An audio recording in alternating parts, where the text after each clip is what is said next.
আসসালামু আলাইকুম সুপ্রিয় শিক্ষার্থীবৃন্দ। আজ আমি তোমাদের সামনে কিছু গুরুত্বপূর্ণ জাবেদা নিয়ে উপস্থিত হয়েছি। আজকে এই গুরুত্বপূর্ণ জাবেদা দাখিলাগুলো যদি তোমরা আয়ত্ত করতে পারো তাহলে আশা করি সাধারণ জাবেদা তোমাদের তেমন কোনো সমস্যা হবে না। আজকে আমি তোমাদের এই ক্লাসের মাধ্যমে প্রারম্ভিক জাবেদা, ক্রয় সংক্রান্ত জাবেদা, বিক্রয় সংক্রান্ত জাবেদা, ব্যাট সংক্রান্ত জাবেদা, বাট্রা সংক্রান্ত জাবেদা, উত্তোলন সংক্রান্ত জাবেদাগুলো আমি তোমাদেরকে ধাপে ধাপে বুঝিয়ে দিব। আশা করি এই ক্লাসটি মনোযোগ সহকারে তোমরা যদি আয়ত্ত করে নিতে পারো তাহলে ইনশাল্লাহ জাবেদায় তেমন কোনো সমস্যাই তোমাদের থাকবে না। আমি এখানে এন্ট্রিগুলো বেছে বেছে দেওয়ার চেষ্টা করেছি, যে এন্ট্রিগুলো তোমাদের খুব দ্রুত তোমাদের আয়ত্ত হয়ে যাবে। তো চলে যাই আমরা ক্লাসে। এখানে প্রথমে লেখা রয়েছে প্রারম্ভিক এন্ট্রি। প্রারম্ভিক জাবেদার মধ্যে 1 নম্বরে বলা হয়েছে জনাব এক্স নগদ 40,000 টাকা, 50,000 টাকার আসবাবপত্র, 15,000 টাকার প্রদেয় হিসাব নিয়ে ব্যবসা শুরু করলেন। তাহলে এখানে দুটি সম্পদ দেখতে পাচ্ছি এবং একটি দায় দেখতে পাচ্ছি। তাহলে আমরা সম্পদগুলো ডেবিট করব। নগদান হিসাব ডেবিট 40,000 টাকা। তারপরে আমরা আসবাবপত্র হিসাব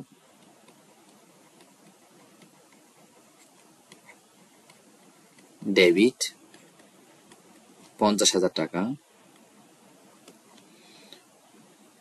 আমরা লিখব প্রদেয় হিসাব ক্রেডিট। দায়টা কোন দিকে যাবে? প্রদেয় হিসাব। প্রদেয় হিসাব হচ্ছে ক্রেডিট 15,000 টাকা। আমি ক্রেডিট এন্ট্রি এবং টাকা একটু ছেড়ে লিখছি, খেয়াল রাখবে। মূলধন হিসাব কিন্তু আমাদের এখন বের করতে হবে। মূলধন হিসাব কত টাকা? আমরা জানি সম্পদ থেকে দায়ের পার্থক্যটাই মূলধন। তাহলে 90,000 থেকে যদি আমরা এই 15,000 মাইনাস করি তাহলে বের হয়ে যাবে কত? 75,000 টাকা হচ্ছে আমাদের মূলধন হিসেবে ক্রেডিট। 2 নম্বর এন্ট্রিতে জনাব ওয়াই নগদ 50,000 টাকা, ব্যাংক জমা 35,000 টাকা, যন্ত্রপাতি 80,000 টাকা, পণ্যদ্রব্য 30,000 টাকা এবং 20,000 টাকার ব্যাংক ঋণ নিয়ে ব্যবসা শুরু করলেন। তাহলে আমরা এই ঋণ নিয়ে যদি ব্যবসা শুরু করা হয় তাহলে আমরা মনে রাখবো ঋণের টাকাটা নগদের সাথে যোগ করে নিতে হয়। প্রথমেই নগদান হিসাব ডেবিট। নগদান হিসাব ছিল কত টাকা? 50,000। আর ঋণের কত টাকা আছে? 20,000। এই 20,000 যোগ করে মোট হবে ডেবিট কত টাকা? 70,000 টাকা আমরা ডেবিট দিকে লিখে ফেলবো আগে। তারপর ব্যাংক জমাটা লিখবো ব্যাংক হিসাব। ব্যাংক হিসাব কত টাকা? 35,000 টাকা ডেবিট 35,000 টাকা। যন্ত্রপাতি 80,000 টাকা। যন্ত্রপাতি যেহেতু একটা সম্পদ সেটাও ডেবিট হবে। যন্ত্রপাতি হিসাব ডেবিট হচ্ছে 80,000 টাকা। এই যে পণ্যদ্রব্যকে বলা হয় ক্রয় হিসাব। পণ্যদ্রব্যকে বলা হয় কি হিসাব? ক্রয় হিসাব। আমরা এখন লিখবো ক্রয় হিসাব।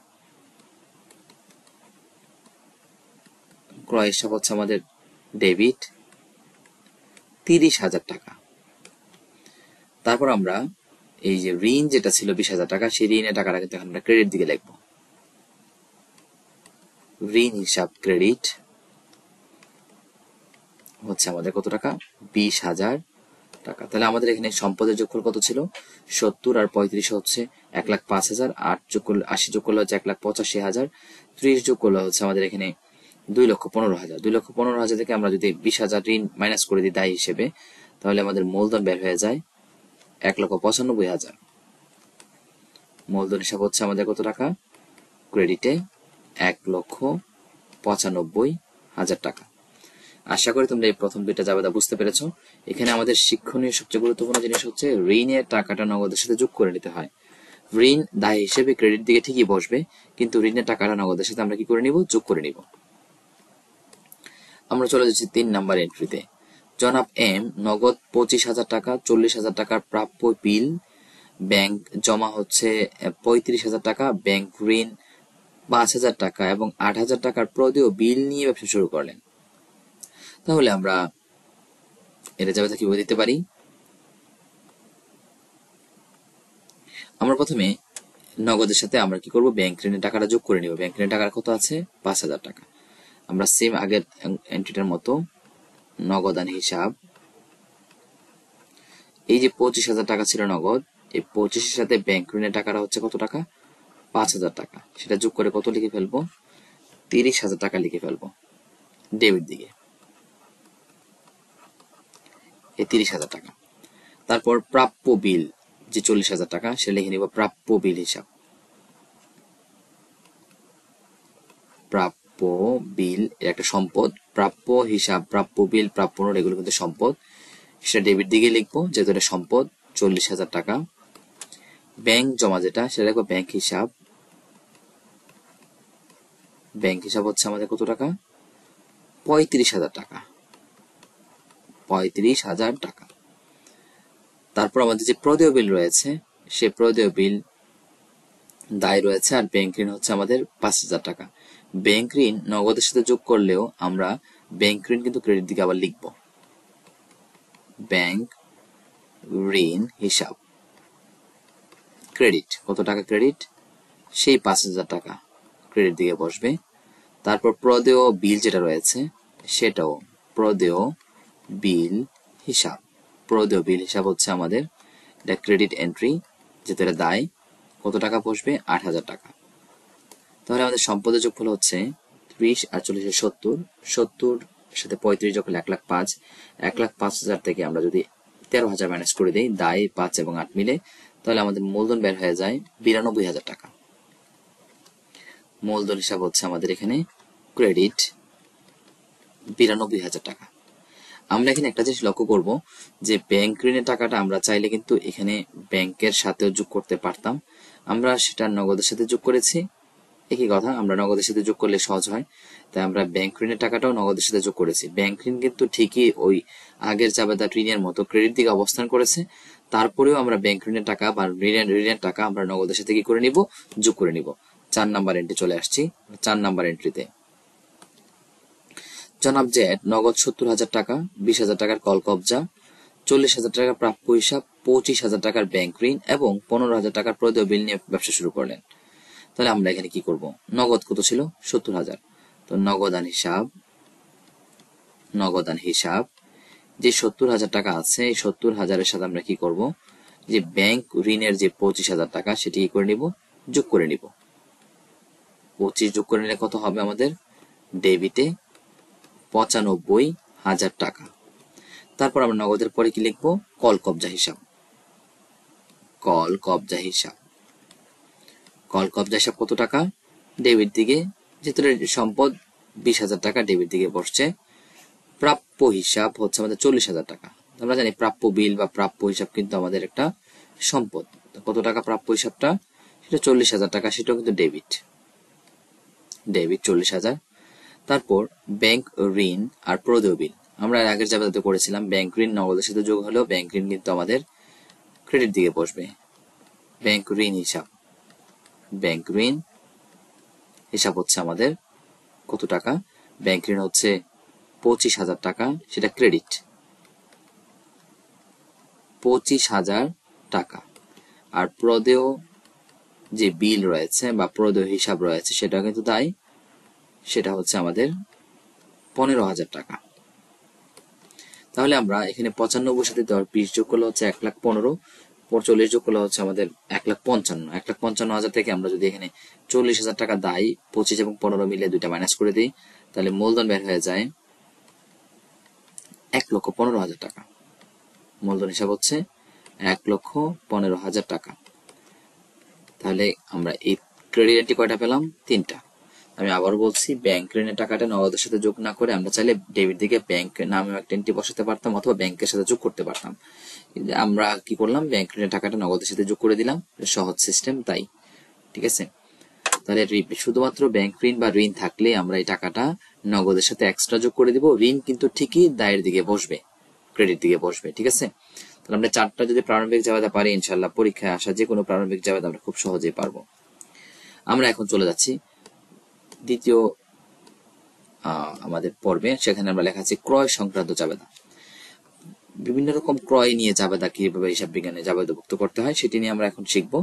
1 নম্বরে বলা হয়েছে নগদে পণ্য ক্রয় 10,000 টাকা। নগদে যদি পণ্য ক্রয় করি 10,000 টাকা, তাহলে আমাদের কি হয়? ক্রয় বা ব্যয় বৃদ্ধি পায় আর নগদ টাকা হ্রাস পায়। আমরা জানি ব্যয় বৃদ্ধি পেলে ডেবিট আর নগদ টাকা সম্পদ হ্রাস পেলে ক্রেডিট। তাহলে আমরা কি লিখবো? ক্রয় হিসাব ডেবিট, ক্রয় হিসাব ডেবিট আর নগদান হিসাব ক্রেডিট। নগদান হিসাব হচ্ছে ক্রেডিট। টাকা কত হবে? 10,000 টাকা। এই 10,000 টাকা আমরা ডেবিটে বসাবো, আবার ক্রেডিটে বসাবো। ঠিক আছে? তারপর হচ্ছে 2 নাম্বার এন্ট্রি, 10% বাট্রায় ধারে পণ্য ক্রয় অথবা বাবুলের নিকট থেকে পণ্য করে 20,000 টাকা, মানে 10% বাট্রায় কথাটা থাকবে। আমরা জানি যে যদি ধারে উল্লেখ থাকে তাহলে ধারে, বা কোনো লোকের নাম থাকলে যদি নগদ উল্লেখ না থাকে সেটাও ধারে বোঝায়। এখন কথা হচ্ছে যে পণ্য ক্রয়টা কত টাকা ছিল? 20,000 টাকা। এখানে যে ডিসকাউন্ট রয়েছে 10%, সেটা হচ্ছে কারবারি বাট্টা। আমরা জানি পণ্য ক্রয় বা বিক্রয়ের তারিখে যেই ছাড় থাকে বা যে বাট্টা থাকে সেটা হচ্ছে কারবারি বাট্টা। কারবারি বাট্টা মুখে মুখে হিসেব করে বাদ দিয়ে দিতে হয়, সেটা কোনো হিসেবভুক্ত করা যায় না। তাহলে আমরা জানি যে বাবুলের নিকট থেকে পণ্য ক্রয় করেছিলাম 20,000 টাকা, তার 10% যদি বাদ যায় তাহলে 2,000 টাকা বাদ হয়ে যাবে। তাহলে পণ্য ক্রয় তো আসলে 20,000 নয়, কারণ এই বাট্টার হিসাব ক্রেতাও রাখে না, বিক্রেতাও রাখে না, সেই হিসাবটা মুখে মুখে বাদ দিয়ে দিতে হয়। ঠিক আছে? তাহলে আমরা পণ্য ক্রয় 10% যেহেতু বাট্টা রয়েছে এখানে ক্রয়ের তারিখে, তাহলে সে ধারে ক্রয়ের জাবেদা হচ্ছে ক্রয় হিসাব ডেবিট আর প্রদেয় হিসাব ক্রেডিট। ক্রয় হিসাব ডেবিট আর প্রদেয় হিসাব ক্রেডিট। টাকাটা কত বসবে? 20,000 বসবে না, এই ডিসকাউন্টের টাকাটা মুখে মুখে বাদ দিয়ে দিতে হবে। কত পার্সেন্ট? 10%। তাহলে 20,000 10% হচ্ছে 2,000 টাকা। 2,000 টাকা বাদ হয়ে গেলে আমাদের কত হবে? ডেবিট এবং ক্রেডিটে বসবে আমাদের 18,000 টাকা। ঠিক আছে? এই 18,000 টাকা হচ্ছে আমাদের এই ধারে ক্রয়ের জাবেদা। এই 2,000 টাকা কিন্তু কোথাও হিসাবভুক্ত হবে না, সেটা মুখে মুখে বাদ দিয়ে দিব। কারবারি বাট্টা মুখে মুখে কি করতে হয়? বাদ দিয়ে দিতে হয়। 3 নম্বরে পণ্য ক্রয় 15,000 টাকা, শর্ত দেওয়া আছে 2-10-30। আমরা জানি এই 2-10-30 হচ্ছে যদি আমি এই ক্রয়, যেহেতু এখানে ক্রয়ের সাথে শর্ত দেওয়া রয়েছে, তাহলে আমরা এরকম শর্ত দেওয়া থাকলে আমাকে ধরে নিতে হবে কি এটাই ধারে। এটা কি ধারে? অবশ্যই কি এটা ধারে। ধারে হলে এরকম শর্ত দেওয়া থাকে। এই শর্তের মানে হচ্ছে আমি যে ধারে ক্রয় করেছি সেই ক্রয়ের টাকাটি যদি আমরা 10 দিনের মধ্যে পরিশোধ করি তাহলে 2% কম টাকা দিতে পারবো। আর টোটাল সময় হচ্ছে কয়দিন? 30 দিন। এখন ক্রয়ের তারিখে এই শর্তটা থাকলে আমি ধারে ক্রয় বুঝবো, এই শর্তের প্রয়োগ কিন্তু এখন হবে না, শর্তের প্রয়োগ হবে পরে। ঠিক আছে? তো আমরা যখন পরবর্তীতে এই লেনদেনটা নিষ্পত্তি করবো, অর্থাৎ টাকাটা পেমেন্ট করবো ধারের টাকাটা, তখন আমরা যদি 10 দিনের মধ্যে টাকা দিতে পারি তাহলে ডিসকাউন্টের হিসাব হবে, কম টাকা দিতে পারবো, অন্যথায় কিন্তু ফুল টাকাটাই দিতে হবে। তাহলে আমরা এখন এই শর্তটা দিয়ে আমি ধারে বুঝবো। এখন এই শর্তের সরাসরি কোনো প্রয়োগ নেই, শুধু ধারে ক্রয় বোঝাবে। আমরা কি লিখবো? ক্রয় হিসাব ডেবিট আর প্রদেয় হিসাব ক্রেডিট। প্রদেয় হিসাব ক্রেডিট। টাকা কত? 15,000 টাকা।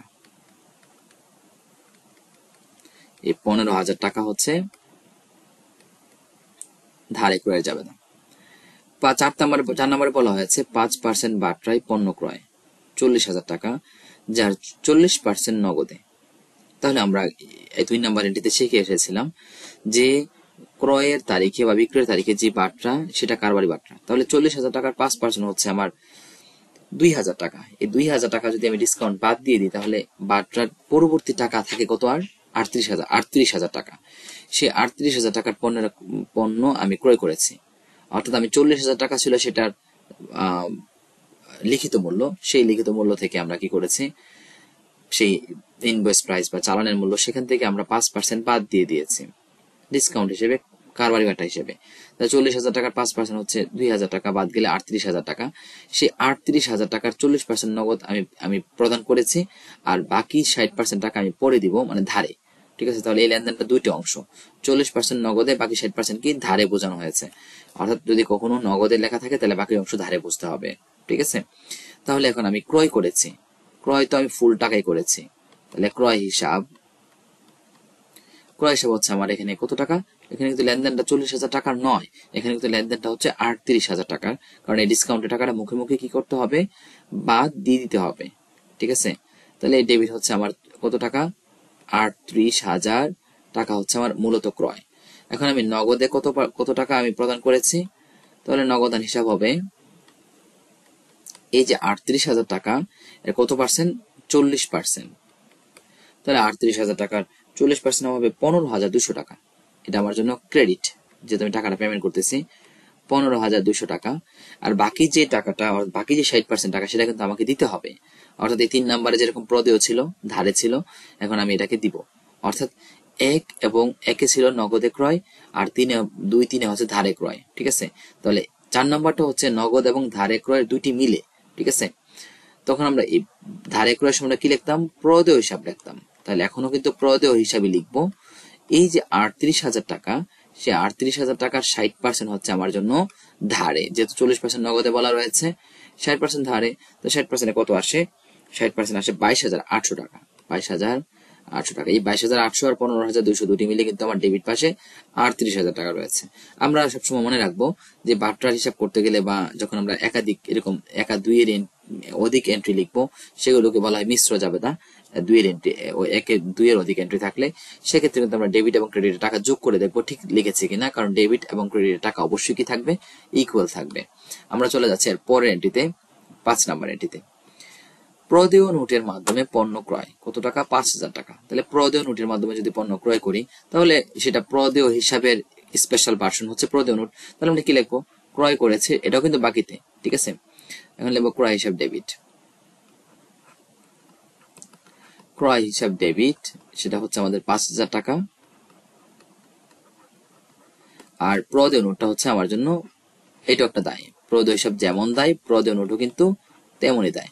প্রদেয় নোট হিসাব হচ্ছে আমার জন্য ক্রেডিট, সেখানে টাকা আমাদের কত লিখবো? 5,000 টাকায় লিখবো। শেষ। তারপর 6 নম্বরে, বিক্রয়ের উদ্দেশ্যে নগদে আসবাবপত্র ক্রয়। আমরা যখন কখনো বিক্রয়ের উদ্দেশ্যে কোনো স্থায়ী সম্পদ ক্রয় করি, তাহলে মনে রাখতে হবে সেটা স্থায়ী সম্পদ নয়, সেটা হচ্ছে দোকানের পণ্য। অর্থাৎ আসবাবপত্রের দোকানে যেরকম আসবাবপত্রকে পণ্য হিসেবে ধরা হয়, সেক্ষেত্রে আমরা যখন বিক্রির উদ্দেশ্যে কখনো আসবাবপত্র বা যন্ত্রপাতি কিনবো, তাহলে মনে রাখতে হবে এটা আসলে স্থায়ী সম্পদ হিসেবে ক্রয় করা হয়নি, সেটাকে পণ্য হিসেবে ক্রয় করা হয়েছে। আর আমরা জানি পণ্য ক্রয় করলে কি লিখতে হয়? ক্রয় হিসাব লিখতে হয়। তাহলে ক্রয় হিসাব ডেবিট আর নগদান হিসাব ক্রেডিট। যেহেতু নগদে ক্রয় করেছে, নগদান হিসাব। এখানে যদি আমরা আসবাবপত্র লিখি তাহলে সেটা ভুল হবে। ঠিক আছে, বিক্রির উদ্দেশ্যে স্পষ্ট করে বলা আছে, এই কারণে কিন্তু সেটা আমরা ক্রয় কি করতে পারবো না, আসবাবপত্র লিখতে পারবো না। তাহলে 20,000 টাকা ডেবিট ক্রেডিটে বসিয়ে দিলাম। তারপর আমরা চলে যাচ্ছি 7 নাম্বার এন্ট্রিতে। চেকে বা ডেবিট কার্ডের মাধ্যমে পণ্য ক্রয়। চেকে তার মানে ব্যাংকের মাধ্যমে, ডেবিট কার্ড মানে ব্যাংকের মাধ্যমে, ক্রেডিট কার্ড মাধ্যমে ব্যাংকের মাধ্যমে যদি পণ্য ক্রয় করি, তাহলে আমার ক্রয় হয়েছে ডেবিট, আর আমার কিন্তু টাকাটা কমবে কিন্তু আমার ব্যাংক অ্যাকাউন্ট থেকে। তাই আমরা ক্রয় হিসাব ডেবিট, ক্রয় হিসাব ডেবিট, আর ব্যাংক অ্যাকাউন্ট থেকে যেহেতু কমবে আমরা কি লিখবো? ব্যাংক হিসাব ক্রেডিট। তাহলে এই হচ্ছে আমাদের, যদি চেকের মাধ্যমে কিনি বা দাগ কাটা চেকের মাধ্যমে কিনি, একই কথা। সেখানে কিন্তু আমাদের মনে রাখতে হবে আমাদের ক্রয় বৃদ্ধি পাবে, আবার ওদিকে ব্যাংকের টাকা কি হয়ে যাবে? হ্রাস পেয়ে যাবে। ঠিক আছে, চলে যাচ্ছে আমরা 8 নাম্বার এন্ট্রিতে। আসবাবপত্র বা যন্ত্রপাতি ক্রয় 15,000 টাকা এবং সংস্থাপন ব্যয় 3,000 টাকা। তো আমরা মনে রাখবো কোন স্থায়ী সম্পদ যদি ক্রয় করে, যেটা বিক্রির উদ্দেশ্যে যদি না বলে, তাহলে অবশ্যই সেটা আমরা স্থায়ী সম্পদের নাম চলে আসবে। যেমন এখানে এখন যদি পরীক্ষায় আসবাবপত্র থাকে, তাহলে আমরা আসবাবপত্র ডেবিট করব। যদি যন্ত্রপাতি থাকে তাহলে আমরা যন্ত্রপাতিকে ডেবিট করব। তাহলে আমরা এখন যে কোনো একটাকে মানে লিখে ফেলছি। পরীক্ষাতে দুইটা থাকবে না একসাথে, যে কোনো একটা থাকবে। কি লিখবো আমরা? আসবাবপত্র হিসাব। আসবাবপত্র হিসাব। এখন কথা হচ্ছে, স্যার আমরা কি সংস্থাপন ব্যয়ের জন্য কি আলাদা জাবেদা দিব? না, মনে রাখবো সংস্থাপন ব্যয়ের টাকাটাও কিন্তু সেই আসবাবপত্র বা যন্ত্রপাতির সাথে যোগ হয়ে যাবে। সাধারণত সংস্থাপন ব্যয় এই ওয়ার্ডটা কিন্তু সাধারণত যন্ত্রপাতির সাথে মানে মিলে, কারণ যন্ত্রপাতি কিনে এনে সেটাকে বসাতে হয়। সংস্থাপন মানে যন্ত্রপাতিকে বসানো বোঝানো হয়। তাহলে আমরা আসবাবপত্র বা যন্ত্রপাতি ডেবিট লিখবো সংস্থাপন ব্যয় টাকাটা সহ। তাহলে 15,000-এর সাথে 3,000 যোগ হলে কত হয়ে যাবে? ডেবিট দিকে 18,000 টাকা হয়ে যাবে। ডেবিট আর নগদান হিসাব ক্রেডিট 18,000। তাহলে আমরা মনে রাখবো যন্ত্রপাতি ক্রয় করার পরে যদি সেটা সংস্থাপন করতে যদি আমাদের যে টাকা যায়, সেই টাকাটা যন্ত্রপাতির সাথে এক হয়ে যাবে। যেহেতু আমরা আজকে আসবাবপত্র লিখে ফেলেছি, সেটা আসবাবপত্রের মধ্যে সীমাবদ্ধ রাখলাম, যন্ত্রপাতি না লিখে। তোমরা চাইলে এখানে যন্ত্রপাতি লিখতে পারো। 9 নম্বর বলা হয়েছে 3 তারিখের যে লেনদেন ছিল, সেই লেনদেনটা শর্ত সাপেক্ষে পরিশোধ করা হয়েছে। এটা লক্ষ্য করো, আমি ক্রমিক নংটাকে তারিখ ধরে নিয়েছি বোঝানোর সুবিধার জন্য। 3 তারিখে কিন্তু আমাদের কি ছিল? 3 তারিখে কিন্তু পণ্য ক্রয় ছিল 15,000 টাকা, শর্ত ছিল একটা, মনে আছে কিনা? এরকম শর্ত ছিল যে 2, 10 আর নিট ছিল কত? 30, এই শর্তটা ছিল। এটার মানে ছিল আমার 10 দিনের মধ্যে টাকা পরিশোধ করলে 2% টাকা কি হবে, ডিসকাউন্ট, মানে কম দিতে পারবো আমি। তাহলে 3 তারিখে লেনদেনটা ছিল আমার ধারে ক্রয়, সেখানে কিন্তু আমার ক্রয় ডেবিট প্রদেয় ক্রেডিট ছিল। এখন সেই প্রদেয় টাকাটা আমাকে কি হয়ে যাবে, হ্রাস হয়ে যাবে। সেই প্রদেয় টাকাটা আমরা হ্রাস করবো, কত টাকা হ্রাস করবো, 15,000 টাকা। আমরা লিখবো এখন প্রদেয় হিসাব। এই প্রদেয় হিসাব হচ্ছে আমাদের, প্রদেয় ছিল ওই যাবে তার মধ্যে ক্রেডিট দিকে, যেহেতু প্রদেয়টা এখন আমরা ডেবিট দিকে লিখেছি, তার মানে প্রদেয় হিসাবটা কি হয়ে গেছে, হ্রাস হয়ে গেছে। এটা কিভাবে হ্রাস করব, নগদ কিছু টাকা দিব, তাই না, নগদান হিসাব ডেবিট ক্রেডিট, ঠিক আছে। পাশাপাশি আমি যদি ডিসকাউন্ট পাই তাহলে ডিসকাউন্টও কিন্তু ক্রেডিট দিকে লিখতে হবে। তো যেহেতু আমরা 3 তারিখে লেনদেনটা 9 তারিখে পরিশোধ করতেছি, তাহলে 9 থেকে 3 বিয়োগ দিলে 6 দিন হয় মাত্র, 10 দিন তো আমার সময় রয়েছিল বাট্টার জন্য। তাহলে বাট্টার সময়ের ভিতরে যদি আমি টাকাটা পরিশোধ করি, তাহলে আমার জন্য হচ্ছে এটা প্রাপ্ত বাট্টা, আমি কিছু টাকা কম দিব। এই প্রাপ্ত, হ্যাঁ প্রাপ্ত হবে, প্রাপ্ত বাট্টা হিসাব। তাহলে আমার কত, এটাও কিন্তু ক্রেডিট, ঠিক আছে। তাহলে আমরা কত টাকা আমি এখন পরিশোধ করব, এই প্রাপ্ত বাট্টা হবে আমার 2%। এই যে 10 ছিল, এই 2%। আমি এখানে জায়গা কম থাকার কারণে আমি এখানে ক্যালকুলেশনটা বাইরে করছি। এই 15,000 টাকার 2% টাকা আমি কম দিব। তাহলে 15,000 টাকা 2% 300 টাকা। 300 টাকা যদি বাট্টা হয় তাহলে আমার নগদ টাকা কত দিব, 14,700 টাকা আমি কি করবো, এখন পেমেন্ট করবো, ঠিক আছে। তাহলে প্রদেয় হিসাব ছিল আমাদের 3 তারিখে 15,000 টাকা, সেটা ক্রেডিট ছিল, এখন ডেবিট দিকে নিয়ে আসছি প্রদেয়কে হ্রাস করার জন্য, অর্থাৎ দায়টা হ্রাস করার জন্য আমাকে টাকা দিতে হবে। তাহলে আমি কত টাকা দিব, ফুল 15,000 দিব না, ডিসকাউন্টের সময় যেহেতু আমি মধ্যেই টাকাটা পরিশোধ করতেছি, তাহলে আমি কিছু টাকা কম দিব। কত পার্সেন্ট টাকা কম দিব, 2% টাকা কম দিব। তাহলে 15,000 2% হচ্ছে আমার জন্য প্রাপ্ত বাট্টা, সেটা ক্রেডিট দিকে বসবে 3,300 টাকা। তাহলে 15,000 থেকে 300 মাইনাস করলে আমার নগদান হিসাব হচ্ছে ক্রেডিট দিয়ে বসবে, বাকি কত টাকা প্রদান করব, 14,700 টাকা প্রদান করব, 14,700 টাকা। আশা করি বুঝতে পেরেছো। তারপর আমরা চলে যাচ্ছি বিক্রয় সংক্রান্ত জাবেদায়। আমরা এতক্ষণ ক্রয় সংক্রান্ত জাবেদা আলোচনা করেছিলাম, এখন আমরা বিক্রয় সংক্রান্ত জাবেদা আলোচনা করব। বিক্রয় সংক্রান্ত জাবেদার মধ্যে খেয়াল করে, এখানে নগদে পণ্য বিক্রয়, আমরা জানি বিক্রয় একটি আয় আর নগদ টাকা হচ্ছে সম্পদ। এখানে আয়ও বৃদ্ধি পেয়েছে, সম্পদও বৃদ্ধি পেয়েছে। তাহলে আমরা জানি সম্পদ বৃদ্ধি পেলে আমরা কি লিখতে হয়, নগদান হিসাব ডেবিট, আর আয় বৃদ্ধি পেলে ক্রেডিট লিখতে হয়, বিক্রয় হিসাব ক্রেডিট, বিক্রয় হিসাব ক্রেডিট। তাহলে আমরা এখানে ডেবিট এবং ক্রেডিটে টাকাটা লিখবো। কত টাকা, 30,000 টাকা, ডেবিটে 30,000, ক্রেডিটেও 30,000, ঠিক আছে। তারপর হচ্ছে 2 নাম্বার এন্ট্রিতে ধারে পণ্য বিক্রয় বা সুমনের নিকট পণ্য বিক্রয়। আমরা জানি কোনো লোকের নাম দেওয়া থাকলে বা কোনো পাওনাদারের বা দেনাদারের নাম দেওয়া থাকলে, তখন যখন বিক্রি করা হয়, নগদ উল্লেখ না থাকলে সেটা অবশ্যই বাকিতে বোঝানো হয়, সেটা ক্রয় বিক্রয়ের ক্ষেত্রে। তাহলে এখন ধারে বিক্রি করেছি অথবা সুমনের নিকট বিক্রি করেছি। ধারে বিক্রি বললে তো সরাসরি আমরা বিক্রয় ধারে বুঝতে পারলাম, কিন্তু সুমনের নিকট বিক্রি বললে যদি নগদ উল্লেখ না থাকে সেটাও কিন্তু ধারে বোঝাবে। তাহলে আমরা কি লিখবো, প্রাপ্য হিসাব, যে টাকাটা আমরা পাবো, প্রাপ্য হিসাব, প্রাপ্য নাম কি, সুমন। আমরা যদি নামটা লিখে দিই সুন্দর হয়, না লিখলে অসুবিধা নেই। প্রাপ্য হিসাব ডেবিট, আর বিক্রয় হিসাব কি, ক্রেডিট। বিক্রয় তো আয়, আয় তো ক্রেডিট দিকে বসবে, যেহেতু আয় বৃদ্ধি পেয়েছে। তাহলে প্রাপ্য হিসাব ডেবিট আর বিক্রয় হিসাব ক্রেডিট। টাকাটা কত, 20,000 টাকা, ঠিক আছে। আমাদের মনে রাখতে হবে সুমন কিন্তু আমার কাছে টাকা পায় কত টাকা, আর সুমনের কাছ থেকে আমি টাকা পাই কত টাকা, 20,000 টাকা। পরবর্তীতে সেটা আদায় করব যদি এন্ট্রি থাকে। 3 নম্বর বলা হয়েছে পণ্য বিক্রয় 25,000 টাকা। আবারও সেই শর্ত, যেটা ক্রয়ের সময় ছিল, এটা বিক্রয়ের সময় শর্তটা আসছে। আমরা জানি শর্ত থাকলে লেনদেনটা কি বোঝানো হয়, ধারে বোঝানো হয়। তাহলে ধারে বিক্রি করলে কি হয়, প্রাপ্য হিসাব ডেবিট আর বিক্রয় হিসাব, প্রাপ্য হিসাব ডেবিট আর বিক্রয় হিসাব কি, ক্রেডিট, ঠিক আছে। তো আমরা এখন এই যে প্রাপ্য ডেবিট বিক্রয় ক্রেডিট, এই টাকাটা কত টাকা, 25,000 টাকা, ঠিক আছে। এখন কথা হচ্ছে যে এই শর্তের ব্যবহারটা কখন হবে, যখন আমি টাকাটা পেতে যাব। যদি 3 তারিখের লেনদেনটা যদি আমি 13 তারিখের ভিতরে পাই, 13 তারিখ, 3 তারিখ থেকে 13 তারিখ পর্যন্ত হয় 10 দিন, 10 দিনের মধ্যে টাকা পেলে কিন্তু আমি 2% টাকা কম পাবো, যেহেতু ক্রয়ের সময় আমি কম দিয়েছিলাম প্রদেয়কে। এখন প্রাপ্য থেকে আমি কম পাবো যদি 10 দিনের মধ্যে টাকাটা লেনদেন হয়। যদি 10 দিন পার হয়ে যায় তাহলে ফুল টাকাটাই পাবো। আর টোটাল সময় কয় দিন, 15 দিন। চলে যাচ্ছে আমরা 4 নাম্বার এন্ট্রিতে, 10% বাট্রায় পণ্য বিক্রয় 40,000 টাকা। তাহলে আমরা প্রথমে বাট্রার হিসাব বাদ দিয়ে দিব।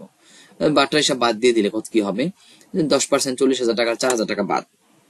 40,000 টাকা 10% কত টাকা বাদ, 4,000 টাকা বাদ। কারণ আমি তো 4,000 10% ডিসকাউন্ট বিক্রয়ের তারিখে যে বাট্রা, সেটার নাম কারবারি বাট্রা, বাদ দিয়ে দিব।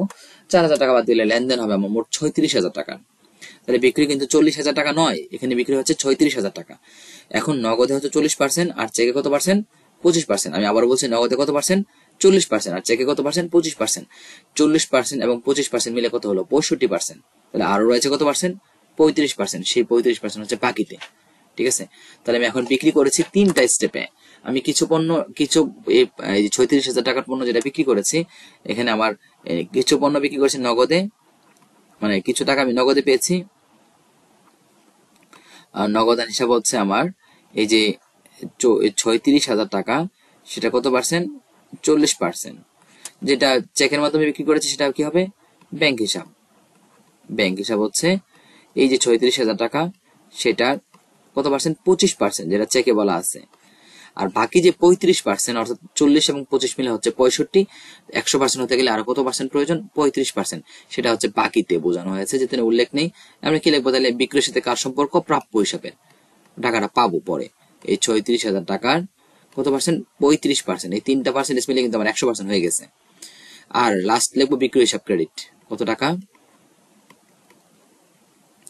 এই বিক্রয় হিসাব ক্রেডিট হচ্ছে আমার 36,000 টাকা।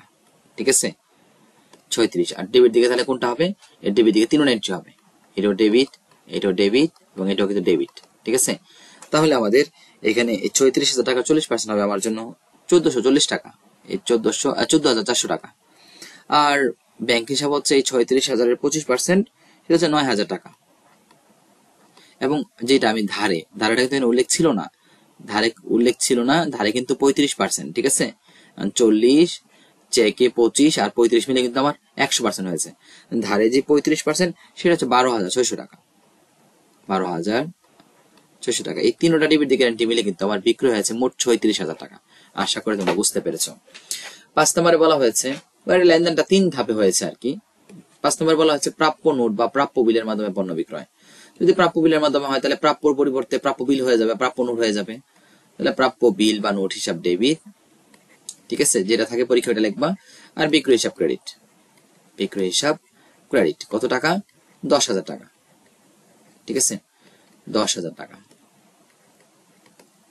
তারপর 6 নাম্বার, পুরাতন আসবাবপত্র বিক্রয়। মনে রাখবো, পুরাতন আসবাবপত্র যন্ত্রপাতি বিক্রি করলে সেটা কিন্তু আমার পণ্য নয়, সেটা পুরাতন কোনো স্থায়ী সম্পদ বিক্রি করেছে।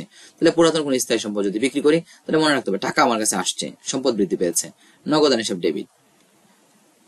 কিন্তু আমার কিন্তু একটা সম্পদ হ্রাসও পেয়েছে, সেটা আসবাবপত্র, আসবাবপত্র হিসাব ক্রেডিট।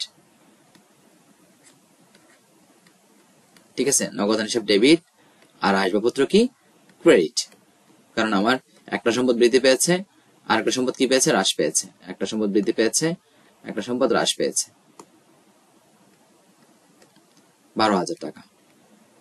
ঠিক আছে, 7 নম্বর এন্ট্রি, 3 তারিখের লেনদেনের টাকা বাট্রা মঞ্জুর সাপেক্ষে পাওয়া গেল। ঠিক আছে, ওয়ার্ডটা যেহেতু আমি অবরোধে লিখেছি, এখানে একটু ফাটল ধরেছে, মানে মঞ্জুর হবে এটা। 3 তারিখে লেনদেনের টাকা বাট্টা মঞ্জুর সাপেক্ষে পাওয়া গেল। তারপর 3 তারিখে কত টাকা পেতাম আমরা? 3 তারিখে আমরা কিন্তু পেতাম 25,000 টাকা, যেটা প্রাপ্য হিসেবে ছিল।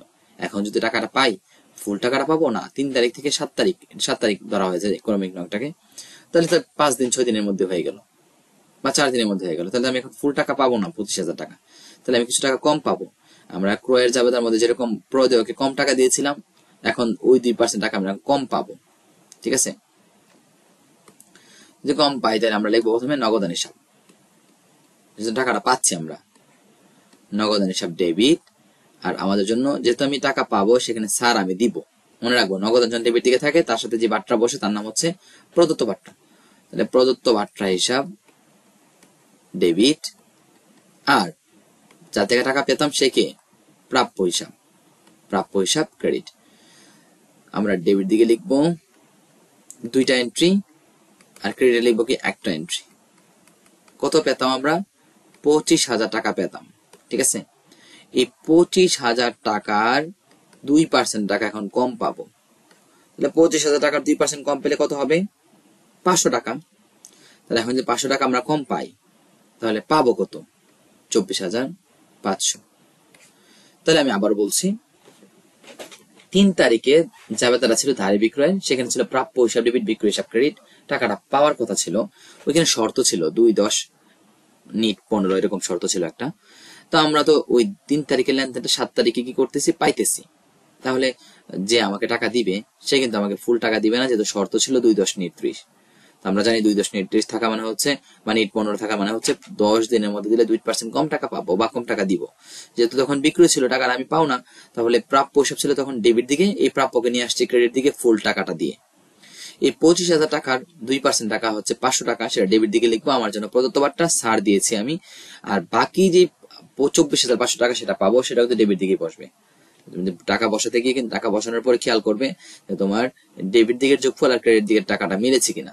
ঠিক আছে, ডেবিট ক্রেডিট কিন্তু জাবেদার মধ্যে অল টাইম ইকুয়াল থাকবে। ঠিক আছে, যেমন 4 নাম্বার জাবেদার মধ্যে কিন্তু এই 14,400, 9,000 এবং 12,400 সবগুলো 600 সবগুলো মিলে কিন্তু 36,000 টাকা সমানই হয়েছে। আমরা চলে যাচ্ছি উত্তোলন সংক্রান্ত জাবেদায়।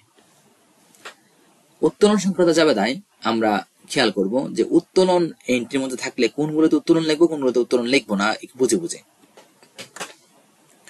উত্তোলনের খেয়াল মনে রাখতে হবে যে ব্যক্তিগত কোনো উদ্দেশ্যে যদি টাকা উত্তোলন করা হয় বা কোনো কিছু উত্তোলন করা হয়, তাহলে উত্তোলন ডেবিট করতে হবে। যেমন দেখো, আমরা আর যদি অফিসের প্রয়োজন হয় সেখানে উত্তোলন ডেবিট করা যাবে না।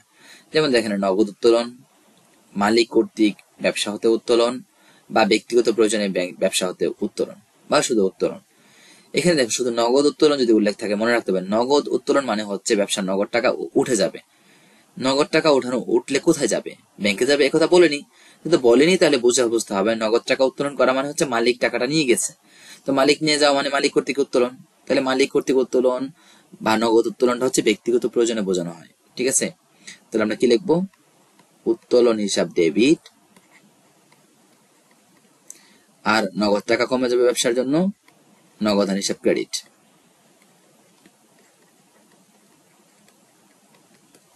3,000 টাকা। 2 নাম্বার, এটাতে বলা হয়েছে ব্যাংক থেকে উত্তোলন। স্যার ব্যাংক থেকে উত্তোলন করলে কি হয়? হ্যাঁ, ব্যাংক থেকে উত্তোলন করলে মনে রাখতে হবে ব্যাংক থেকে উত্তোলন করা মানে হচ্ছে টাকাটা ব্যবসার মধ্যে আসবে, এটা ব্যক্তিগত উল্লেখ নেই। ঠিক আছে, উত্তোলন ওয়ার্ডটা থাকলেও ওটা ব্যবসা ব্যক্তিগত উত্তোলন বোঝাবে না। তাহলে ব্যাংক থেকে উত্তোলন বলে বুঝতে হবে টাকাটা কোথায় আসবে? ব্যবসার অ্যাকাউন্ট, ব্যবসার ক্যাশ বাক্সের মধ্যে আসবে। এটার বিকল্প নাম হচ্ছে অফিসের প্রয়োজনে ব্যাংক থেকে উত্তোলন। ঠিক আছে, দুইটা সেন্টেন্স, এই অবলিক চিহ্ন মানে দুইটা সেন্টেন্স একই অর্থ বহন করে, অর্থাৎ ব্যবসার প্রয়োজনে উত্তোলন বোঝাবে। এখানে ব্যবসার প্রয়োজনে উত্তোলন করলে নগদ টাকা কি হবে? নগদান হিসাব ডেবিট, আর টাকাটা হ্রাস পাবে কোথা থেকে? ব্যাংক থেকে, ব্যাংক হিসাব ক্রেডিট। নগদান হিসাব ডেবিট, নগদ টাকা বৃদ্ধি পাবে, আর উত্তোলনও কিন্তু এখানে বৃদ্ধি পাবে। আর মানে ব্যাংক থেকে টাকা কমে যাবে, নগদ বৃদ্ধি পাবে আর ব্যাংক থেকে টাকা কি হয়ে যাবে? কমে যাবে। তাহলে আমরা ডেবিট ক্রেডিটে টাকা লিখবো কত টাকা? 5,000 টাকা লিখবো। ঠিক আছে, নগদান লিখবো কেন? কারণ এটা ব্যক্তিগত প্রয়োজনে না, এটা ব্যবসার প্রয়োজনে ধরা হয়েছে। 3 নাম্বার, ব্যাংক থেকে ব্যক্তিগত প্রয়োজনে উত্তোলন। যদি ব্যাংক থেকে উত্তোলনের ক্ষেত্রে অবশ্যই উল্লেখ থাকবে ব্যক্তিগত প্রয়োজনে কিনা বা ব্যক্তিগত কাজে কিনা। চেকের মাধ্যমে বা ব্যক্তিগত খরচ প্রদান, চেকের মাধ্যমে ব্যক্তিগত খরচ প্রদান, চেকের মাধ্যমে ব্যক্তিগত ঋণ প্রদান। এরকম যদি আমি বুঝতে পারি যে ব্যাংক থেকে টাকা কমছে কিন্তু সেই টাকাটা ব্যবসার প্রয়োজনে ব্যবহার হচ্ছে না, সেটা মালিকের ব্যক্তিগত কোনো পারপাসে ব্যবহার হচ্ছে, যে কোনো কাজে হতে পারে। ঠিক আছে, তাহলে মনে রাখতে হবে সেটা কিন্তু উত্তোলন লিখবো আমরা। এই উত্তোলন ডেবিট দিকে লেখার মানে হচ্ছে টাকাটা ব্যবসা থেকে কমে যাচ্ছে, টাকা হোক বা পণ্যই হোক। ঠিক আছে, উত্তোলন ডেবিট আর ব্যাংক হিসাব ক্রেডিট হবে, যেহেতু এটা চেকের মাধ্যমে হচ্ছে। ঠিক আছে, কত টাকা হবে এটা? 4,000 টাকা। এন্ট্রি নাম্বার 4, আয়কর প্রদান, জীবন বীমা প্রিমিয়াম প্রদান, ব্যক্তিগত জীবন প্রিমিয়াম প্রদান এখানে হবে ব্যক্তিগত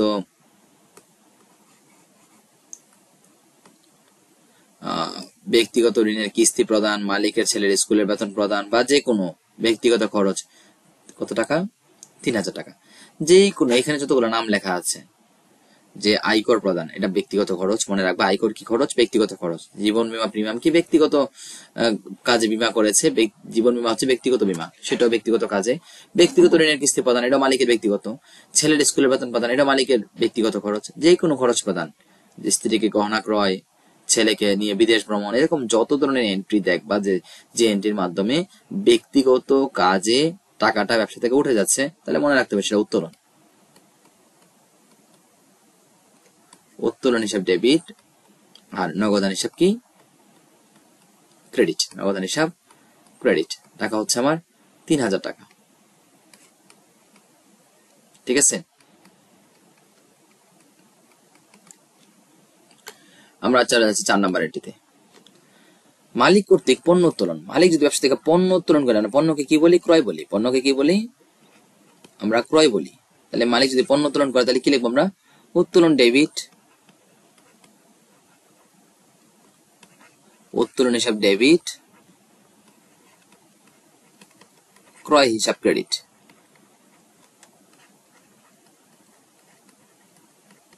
কত টাকা? 1,000 টাকা। 6 নাম্বার, মালিক কর্তৃক বিক্রয় মূল্যে পণ্য উত্তোলন।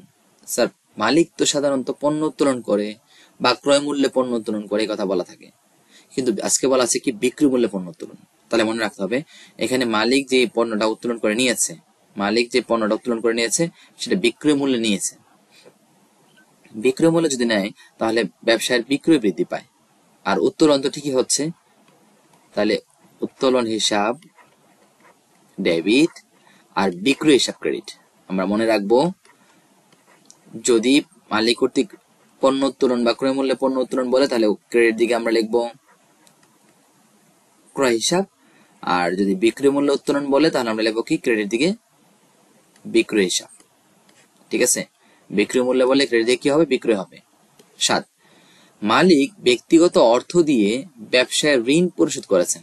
স্যার, কাজটা তো ব্যক্তিগত, তাহলে এই ব্যক্তিগত অর্থ কাজটা ব্যক্তিগত এবং এই টাকাটাও কিন্তু ব্যক্তিগত। যেহেতু ব্যক্তিগত অর্থ বলা আছে, আবার কাজটাও কি সরি, এখানে কাজটা ব্যক্তিগত বোঝানো হয়েছে না। দেখো, মালিক ব্যক্তিগত অর্থ দিয়ে ব্যবসায় ঋণ দিয়েছেন, তাহলে কাজ টাকার ব্যবসার, আর টাকাটা কোথায়? ব্যক্তিগত। তাহলে ব্যক্তিগত টাকা দিয়ে যদি ব্যবসার মধ্যে আসে, এখানে আমি দুইটা জিনিস উল্লেখ করেছি। হ্যাঁ, 7 এবং 8 হচ্ছে বিকল্প, মানে দুইটা বিপরীত। 7 নম্বরে বলা হয়েছে মালিক তার ব্যক্তিগত অর্থ দিয়ে ব্যবসায় ঋণ পরিশোধ করেছেন। ব্যবসায় ঋণগ্রস্ত বেশি হয়ে গেছে, এখন ব্যবসার মধ্যে নগদ টাকা নেই, তখন মালিক কি করলো? তার ব্যক্তিগত কিছু টাকা ব্যবসার মধ্যে ইনভেস্ট করলো, ব্যবসা ঋণ দিয়ে দিল। তাহলে ঋণটা কমে যাবে না? তাহলে ব্যবসা ঋণটা কমে যাবে। এই যে ঋণটা কমে গেল, দায় কমে গেল, তাই দায় ডেবিট দিকে চলে আসছে। দায়টা কি ব্যবসা নগদ টাকা দিয়ে কমেছে? না, দায়টা কমেছে ব্যক্তিগত টাকা দিয়ে। তাহলে এটা মূলধন হিসেবে আসবে। কি হিসেবে আসবে? মূলধন বা অতিরিক্ত মূলধন, মূলধন বা অতিরিক্ত মূলধন হিসাব। ঠিক আছে, কত টাকা? এই 20,000 টাকা। তাহলে মনে রাখবো আমরা যদি ব্যক্তিগত অর্থ দিয়ে ব্যবসার মধ্যে কোনো ঋণ পরিশোধ করেন বা ব্যবসার কোনো কিছু আনেন তাহলে সেটা অতিরিক্ত মূলধন হিসেবে আসবে। যেহেতু আজকে টাকাটা ব্যবসার মধ্যে শুধু ঋণ পরিশোধের জন্য ব্যবহার হয়েছে, তাহলে দায় কমেছে আর এদিকে মূলধন বেড়েছে, কারণ এই টাকাটা ব্যবসার মধ্যে ইনভলভ হয়েছে। ইনভলভ হলে সেটা মূলধন হিসেবে লিখতে হবে মালিকের নামে। ঠিক আছে, 8 নাম্বার, মালিকের ব্যক্তিগত ঋণ পরিশোধ 5,000 টাকা। এর আগে কি ছিল? ব্যবসা ঋণ ব্যক্তিগত অর্থ দিয়ে দিয়েছিল, আর এখন মালিকের ব্যক্তিগত ঋণ ব্যবসার অর্থ দিয়ে দিবে। মালিকের ব্যক্তিগত ঋণ কি দিয়ে দিবে? ব্যবসায়ের অর্থ দিয়ে দিবে। তাহলে উল্লেখ যেহেতু নাই, তাহলে অবশ্যই ব্যবসা থেকে নিবে। ব্যক্তিগত অর্থ হলে উল্লেখ থাকতো। তাহলে ব্যক্তিগত ঋণ হলে আমরা জানবো ব্যক্তিগত ঋণ তো ঋণ লিখবো না, ব্যক্তিগত যে কোনো কাজ যদি মালিক টাকা ব্যবসা থেকে নিয়ে যায় তাহলে আমরা কি লিখবো? উত্তোলন হিসাব। কি লিখবো? উত্তোলন হিসাব ডেবিট। আর কি লিখবো আমরা? নগদান, নগদ টাকা নগদান কমে গেছে তাই নগদান হিসাব ক্রেডিট। ঠিক আছে, কারণ ব্যক্তিগত ঋণ লেখা যাবে না, ঋণ শুধু লিখতে হবে ব্যবসা ঋণ হলে। ঠিক আছে, টাকা হচ্ছে 5,000 টাকা। যদি আজকে 8 নম্বর এন্ট্রিটা যদি এরকম লেখা থাকতো, মালিকের ব্যক্তিগত ঋণ ব্যক্তিগত অর্থ দ্বারা পরিশোধ, তাহলে সেটা মনে রাখতে হবে ঋণটাও ব্যক্তিগত, অর্থটাও ব্যক্তিগত, তাহলে সেটা ব্যবসার মধ্যে যাবে অন্তর্ভুক্তই হতো না। আজকে ঋণটা হচ্ছে ব্যক্তিগত কিন্তু টাকাটা ব্যবসার, তাই উত্তোলন আর নগদান হয়েছে। যদি ঋণটাও ব্যক্তিগত এবং যে টাকাটা দিয়ে পরিশোধ করা হচ্ছে সেটাও ব্যক্তিগত অর্থ, 7 নম্বরের যে ব্যক্তিগত অর্থের কথাটা আছে এরকম যদি বলা থাকতো যে মালিকের ব্যক্তিগত ঋণ ব্যক্তিগত অর্থ দ্বারা পরিশোধ, তাহলে দুইটাই ব্যক্তিগত হওয়ার কারণে ব্যবসার মধ্যে যাবাদাটা হতোই না। ঠিক আছে, আজকে হয়েছে কেন? কারণ আজকে ব্যক্তিগত অর্থ দিয়ে ব্যবসা ঋণ পরিশোধ করেছেন, ব্যবসার সাথে সম্পর্কিত, এবং আরেকটা হচ্ছে ব্যক্তিগত ঋণ ব্যবসা থেকে টাকা নিয়ে পরিশোধ করেছেন। ঠিক আছে, এর জন্য দুইটা যাবাদে আসছে। যদি ব্যক্তিগত পারপাসে দুইটাই হতো তাহলে কিন্তু আসতো না। 9 নাম্বার, মালিকের ব্যক্তিগত কম্পিউটার ব্যবসায় আনয়ন করলেন। মালিক কি করলেন? ব্যক্তিগত কম্পিউটার ব্যবসা নিয়ে আসছেন, তাহলে কম্পিউটারকে আমরা কি লিখি? অফিস সরঞ্জাম, অফিস সরঞ্জাম,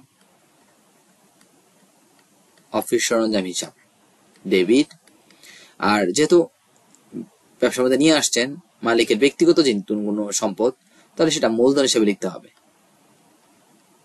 মালিক নগদ টাকা আনলে যেরকম মূলধন, ব্যক্তি কোনো সম্পদ আনলেও কিন্তু মূলধন হিসেবে লিখতে হবে। Debit credit. টাকা হচ্ছে 30,000। আশা করি তোমরা বুঝতে পেরেছ। আমরা চলে যাচ্ছি ব্যাট সংক্রান্ত জাবেদায়। আমরা আজকের ক্লাসটি আরো একটু সময় লাগবে, কারণ আমি প্রত্যেকটা জাবেদা বোঝানোর চেষ্টা করছি। ব্যাট সহ পণ্য ক্রয়। ব্যাট সহ পণ্য ক্রয় জিনিসটা কি? ব্যাট সহ পণ্য ক্রয় হচ্ছে আমরা যে পণ্যটা কিনেছি সেই পণ্যটা এই 46,000 টাকার মধ্যে ভ্যাট রয়েছে। তাহলে আমরা কেন ব্যাট আলাদা করব? মনে রাখবো, পণ্য ক্রয় করার সময় আমরা একটা অ্যামাউন্ট ব্যাট দিয়ে আসি, আবার যখন পণ্য বিক্রি করি সেটা কিন্তু ক্রয় মূল্য থেকে সাধারণত বেশি মূল্যে বিক্রি করা হয়, তখন আমরা কিন্তু সেই মূল্যের উপর আমরা আরেকটা ব্যাট কাস্টমারের কাছ থেকে আদায় করি। আদায় করার পর আমরা যে ক্রয় করার সময় যে ব্যাটটা দিয়ে আসছিলাম সেই ব্যাটের টাকাটা আমরা কেটে রেখে দেই, বাকি অর্থটুকু সরকারকে আবার প্রদান করি। এখন আমি যদি হিসাব না রাখি ক্রয় করার সময় বিক্রি করার সময় ভ্যাট কত, তাহলে আমি কিভাবে সরকারের সাথে লেনদেন সম্পন্ন করবো? ব্যাটের লেনদেন। এর জন্য আমরা মনে রাখতে হবে ব্যাট সহ বললে বা ব্যাট যদি আলাদা করে বলে আমরা ব্যাটের জাবেদা আমরা আলাদা করে দিব। তাহলে এখানে যে পণ্য ক্রয় ব্যাট সহ বলা আছে 46,000 টাকা, এটা কি পুরোটা পণ্য ক্রয়? না, এখানে ব্যাটও রয়েছে। আমরা কি লিখবো? আমরা প্রথমে লিখবো ক্রয় হিসাব ডেবিট। ক্রয় হিসাব ডেবিট লিখবো আমরা ক্রয় ব্যাট বা ভ্যাট চলতি হিসাব ডেবিট। আর যেহেতু বাকিতে উল্লেখ নাই, নগদান হিসাব ক্রেডিট। আচ্ছা, কত টাকা নগদান ক্রেডিট? 46,000 টাকা। ঠিক আছে, 46,000 টাকা। তাহলে আমরা এখন কি করব? ব্যাটের টাকাটা কিভাবে আলাদা করব? যখন প্রশ্নে ব্যাট সহ বলা থাকে, তাহলে আমার পণ্যের দাম ছিল 100% আর ভ্যাট ছিল 15%। এখানে ব্যাট সহ মানে হচ্ছে 46,000-এর মধ্যে 115% টাকা অন্তর্ভুক্ত আছে। তাহলে আমরা একটা কাজ করি, এই 46,000 টাকা যেটা আছে সেটাকে আমরা 115 দিয়ে ভাগ করে সেই 15কে আমরা আলাদা করে ফেলি। তাহলে বের হয়ে যাবে 6,000 টাকা। কত টাকা? 6,000 টাকা। যদি 6,000 টাকা বের হয়ে যায়, তাহলে স্যার আমি নগদ টাকা দিয়েছি 46, এর মধ্যে ভ্যাটের পরিমাণ হচ্ছে 6, তাহলে পণ্যের দাম কত? 40। কত টাকা? 40। তাহলে 40 আর 6 মিলে কত হলো? 46। ডেবিট এবং ক্রেডিট। এখন ডেবিট ক্রেডিট লেখার জায়গা নেই, সো আমি স্পেসে কম থাকার কারণে আমি ডেবিট ক্রেডিট লিখি নেই, তোমরা লিখে নিও। ডেবিটে কয়টা এন্ট্রি? 2টা এন্ট্রি। ক্রেডিটে কয়টা এন্ট্রি? 1টা এন্ট্রি। তাহলে আমরা ব্যাট সহ বললে আমরা কি করব? নগদের টাকাটা আগে লিখবো, লেখার পর আমরা ভ্যাটটা বের করবো কিভাবে? 115 দিয়ে বা 15 দিয়ে গুণ, সেটা বিক্রয়ের ব্যাট হোক আর ক্রয় ব্যাটই হোক, লেখার স্টাইল কিন্তু একই রকম। 2 নম্বরে বলছে পণ্য ক্রয় 40,000 টাকা, ব্যাট প্রদান 15%। এখানে ব্যাট সহ বলিনি, ব্যাটটাকে আমাকে ইনক্লুড করতে হবে। ঠিক আছে, আগের তো ইনক্লুডেড ছিল। এখন লিখবো আমরা সেম জাবেদা লিখবো, ক্রয় হিসাব ডেবিট,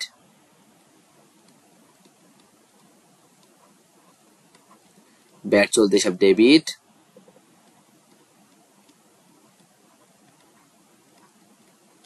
নগদান হিসাব ক্রেডিট। তাহলে এখন আমরা এই যে 40,000 টাকা, এটা কি 40,000 টাকা প্রদান করবো নাকি আরো কিছু দিতে হবে? হ্যাঁ, আরো দিতে হবে, ব্যাট দিতে হবে। 40,000 টাকা হচ্ছে পণ্যের দাম, ব্যাট হচ্ছে আলাদা। আগেরটার মধ্যে ব্যাট অন্তর্ভুক্ত ছিল, এখন এটা অন্তর্ভুক্ত নাই। তাহলে এটা কিন্তু এই 40,000 টাকা কিন্তু পিওর পণ্যের দাম। তাহলে আমরা ক্রয়ের টাকাটা আগে লিখবো। কত টাকা ক্রয়ের টাকা? 40,000 টাকা আগে লিখবো আমরা। এই যে 40,000 টাকা, এটার মধ্যে কিন্তু ব্যাট নাই, তাহলে ব্যাটটা আমাকে কত পার্সেন্ট ধরতে হবে? 15% সরাসরি। তাহলে কত টাকা হয়? 6,000 টাকা। এই দুটি মিলে আমার নগদান হবে কত টাকা? 46,000 টাকা। আমি কিন্তু দুইটার অ্যামাউন্ট মিল রাখার জন্যই আমি অ্যামাউন্টটা মিলিয়ে দিয়েছি। তাহলে আমাদের কি মনে রাখতে হবে যে ব্যাট সহ বললে আমরা নগদের টাকাটা কি লিখবো? আগে লিখবো, তারপর ভ্যাট বের করবো, তারপর মাইনাস করবো। ঠিক আছে। আর যখন ব্যাটটা আলাদাভাবে বলা থাকে তখন আমরা আগে ক্রয়ের টাকা আগে লিখবো। কার টাকা আগে লিখবো? ক্রয়ের টাকাটা আগে লিখবো, তারপর ভ্যাট বের করবো নর্মালি পার্সেন্টেজ হিসেবে, বের করবো, দুইটা যোগ করে আমরা ক্রেডিট দিকে নগদানের দিকে লিখবো। তাহলে নগদান একটা এন্ট্রি ক্রেডিট দিকে থাকবে, ডেবিট দিকে থাকবে দুইটা এন্ট্রি সমান, কিন্তু একটি এন্ট্রি সমান হবে। ঠিক আছে, চলে আসে বিক্রয় ব্যাটে। বিক্রয় ব্যাটটা বুঝলে তোমরা বুঝতে পারবা। দেখো 15% ব্যাট সহ পণ্য বিক্রয়। এখানে একটা প্রশ্ন ছিল, 1 নম্বরের মধ্যে কিন্তু ব্যাট পার্সেন্টেজ ছিল না। তার মনে রাখবো হিসাব বিজ্ঞানে ব্যাট সাধারণত 15% ব্যবহার হয়। ঠিক আছে, না বললেও। 3 নম্বরে 15% ব্যাট সহ পণ্য বিক্রয় কত টাকা? 69,000 টাকা। স্যার ব্যাট সহ মানে এটার মধ্যে ভ্যাট আছে 69,000 টাকার মধ্যে। এটা কি এন্ট্রি? বিক্রয়ের এন্ট্রি। বিক্রয়ের ভ্যাটের জাবেদাটা কিরকম? এটা ক্রয়েরটার উল্টাটা। নগদান চলে আসবে ডেবিট দিকে, নগদান হিসাব ডেবিট, বিক্রয় হিসাব ক্রেডিট, আর ভ্যাট চলতি হিসাব ক্রেডিট। আগেটা ছিল ক্রয়ের সাথে, এখন এটা কি? বিক্রয়ের সাথে। স্যার এই ব্যাট সহ যেহেতু বলা আছে, আমার তো এই টোটাল 69,000 টাকাই পাবো, আমি ব্যাট সহ পাবো। তো নগদের টাকাটা হচ্ছে এই যে 69,000 টাকা,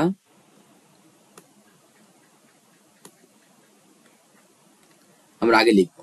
লেখার পর ভ্যাটটা কত পার্সেন্ট? এই যে 69,000 টাকা, এটাকে আমরা 115 দিয়ে ভাগ করব, আর 15 দিয়ে গুণ করব। তাহলে আমরা পেয়ে যাব ভ্যাট কত টাকা। ভ্যাট হবে তখন 9,000 টাকা। তাহলে স্যার যদি আমি বিক্রি করি 69,000 টাকা ভ্যাট সহ, তাহলে আমার ভ্যাটটা যদি আমি আলাদা করি 115 দিয়ে ভাগ 15 দিয়ে গুণ দিয়ে 9,000 টাকা, তাহলে পণ্যের দাম কত টাকা বিক্রি করেছিলাম? সেই পণ্যের দাম হচ্ছে আমার 60,000 টাকা। অর্থাৎ আমি নগদের টাকা থেকে ভ্যাটটা মাইনাস করলেই পেয়ে যাবো বিক্রয়, যেটা আমরা 1 নম্বরে নগদ থেকে ভ্যাট মাইনাস করার পরে ক্রয় পেয়েছিলাম। এখন নগদ থেকে ভ্যাট মাইনাস করে কি পাবো? আমরা বিক্রয় পাবো। ঠিক আছে, নগদ থেকে ভ্যাট মাইনাস করলে কি পাবো? বিক্রয় পাবো। আশা করি বুঝতে পেরেছো। দেখো ক্রেডিট থেকে বিক্রয় এবং ভ্যাট যোগ করে কিন্তু নগদের 69,000 টাকা সমান হয়েছে। 4 নম্বর এন্ট্রিতে সেমটাই আমি রেখেছি, বিক্রয় বলে দিয়েছি 60,000 টাকা, ভ্যাটটা আলাদা চার্জ করতে হবে। তাহলে জাবেদা সেম, নগদান হিসাব ডেবিট,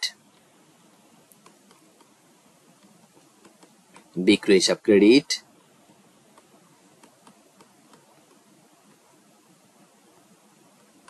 ব্যাট চলতি হিসাব ক্রেডিট। এখন স্যার আমাদের এই বিক্রয়ের 60,000 টাকা কি এটার মধ্যে কি পুরোর মধ্যে ভ্যাট রয়েছে? না, ভ্যাট নাই, ভ্যাটটাকে আলাদা করতে হবে। তাহলে এই টাকাটা কি? বিক্রয়ের টাকা পিওর। কত টাকা? 60,000 টাকা। আমি এখন কি করব? ভ্যাটটা ধার্য করব। 60,000 কত পার্সেন্ট? 15%। কত হলো? 9,000 টাকা। যদি 9,000 টাকা হয়, তাহলে আমি পাবো কত টাকা? 69,000 টাকা।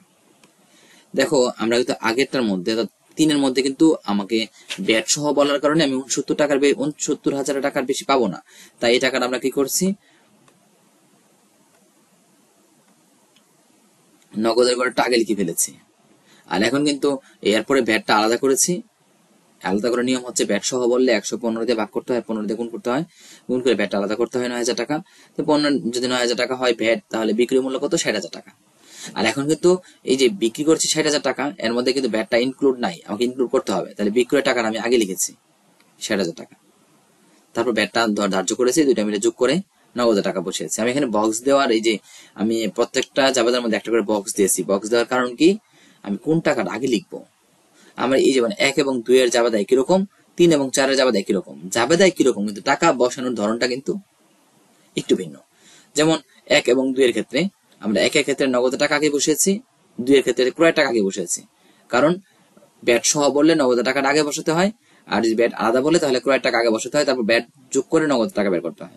সেম 3 এবং 4 এর ক্ষেত্রে ব্যাট সহ বলার কারণে আমরা আগে বসেছি নগদ টাকাটা, তারপর ব্যাটটা বের করে আলাদা করে তারপর বিক্রয় টাকা বসিয়েছি।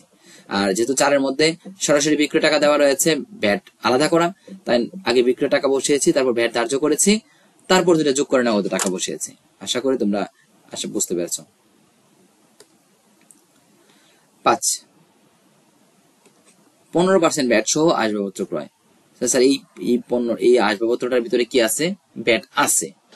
ব্যাটটা কি আলাদা করব? না, আলাদা করব না, কারণ এই পণ্যটা তো আমি ভোগ করবো।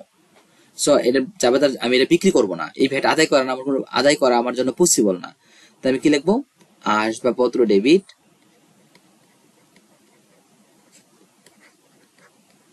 আর নগদান হিসাব ক্রেডিট বা ব্যাংক হিসাব ক্রেডিট। ঠিক আছে, যাকে বলে ব্যাংক, আর নয় নগদান বলে নগদান। কত টাকা? 57,500 টাকা। ঠিক আছে, কেন আমি আলাদা করে ব্যাটের জাবেদা দেইনি? কারণ এইটা তো বিক্রি করে ব্যাট আমি আদায় করতে পারবো না, তাই ব্যাটের জাবেদা দিব না। 6 নাম্বার সেম দেখো, যন্ত্রপাতি ক্রয় করেছি 50,000, ভ্যাট হচ্ছে 15%, তাহলে 50,000 লোকে 15% যোগ করলে 7,500, যোগ করলে 57,500 হয়। তাহলে মালের আমি যদি যন্ত্রপাতি 50,000 টাকার যন্ত্রপাতি কিনতে যাই, আর যদি লেখা থাকে ব্যাট প্রদান করতে হবে 15%, তাহলে আমাকে কিন্তু কি করতে হবে?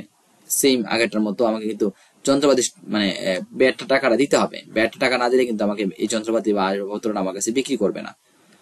তখন ব্যাট টাকাটা কিভাবে দিব? একসাথে করে দিব। 5-এর মধ্যে একসাথে ছিল, আমি আলাদা করিনি, এখন কিন্তু আমাকে কি করতে হবে? একসাথে করতে হবে। যেমন আগে ছিল 50,000 টাকা, এখন এই 50,000-এর কত পার্সেন্ট ভ্যাট? 15%।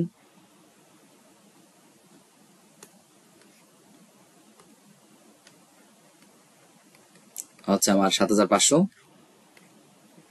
যেটা যোগ করলে আমার হচ্ছে 57,500।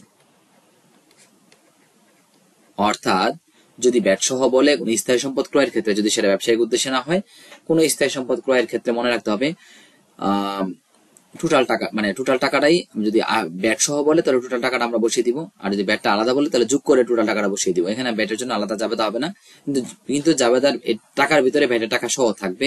কারণ ব্যাটের টাকা সহ না থাকলে তো আমি এই পণ্যটা কিনতে পারবো না, বা এই সম্পদটা কিনতে পারবো না। এটা তো পণ্য না, সরি, এটা সম্পদ, স্থায়ী সম্পদটা কিনতে পারবো না। তাই স্থায়ী সম্পদের ক্ষেত্রে ভ্যাটের টাকা ইনক্লুড না থাকলেও ইনক্লুড করে দিতে হবে, আর ইনক্লুড থাকলে তো ভালোই। ঠিক আছে, সরাসরি আমি লিখে ফেলবো। আশা করি বুঝতে পেরেছ। আমরা চলে আসছি প্যাট সংক্রান্ত জাবেদায়। অর্থাৎ এই প্যাট সংক্রান্ত জাবেদাগুলো করলে আমাদের জাবেদার ক্লাসটা শেষ হয়ে যাবে। 1 নাম্বার, বাবুর নিকট 10% বাট্রায় পণ্য বিক্রয়। স্যার, আমরা কিন্তু এই ক্রয় এবং বিক্রয়ের যে জাবেদাগুলো করেছিলাম, সেখানে কিন্তু আমরা টুকটাক বাট্রার এন্ট্রি আমরা করে আসছিলাম। তারপর আমি আবারও এখানে রিপিট করছি, যেহেতু বাট্রার জাবেদার জন্য আমি আলাদাভাবে জাবেদা দিয়েছি। বাবুর নিকট 10% বাট্রায় পণ্য বিক্রয়, কত টাকা? 30,000 টাকা। তাহলে স্যার, বিক্রয়ে যেহেতু বাবুর নাম আছে, নগদ উল্লেখ নেই, সেটা বাকিতে, আর বাকিতে বিক্রয়ের জাবেদা হচ্ছে প্রাপ্য হিসাব ডেবিট। প্রাপ্যর নাম আছে কিন্তু বাবু, লিখলে পারে, না লিখলে অসুবিধা নাই। প্রাপ্য বাবু হিসাব ডেবিট, আর বিক্রয় হিসাব কি? ক্রেডিট। টাকাটা কত হবে? 10% বাদ যাবে। 10% বাদ যাবে কেন? কারণ কারবারি বাটার সাথে সাথে মুখোমুখি বাদ দিতে হয়। বাদ দিলে কত হবে? 27,000 টাকা। কত টাকা? 27,000 টাকা।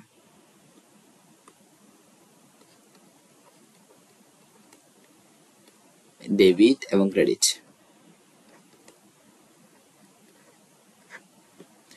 2 নাম্বার, পণ্য বিক্রয় 20,000 টাকা, শর্ত হচ্ছে 2-10-30।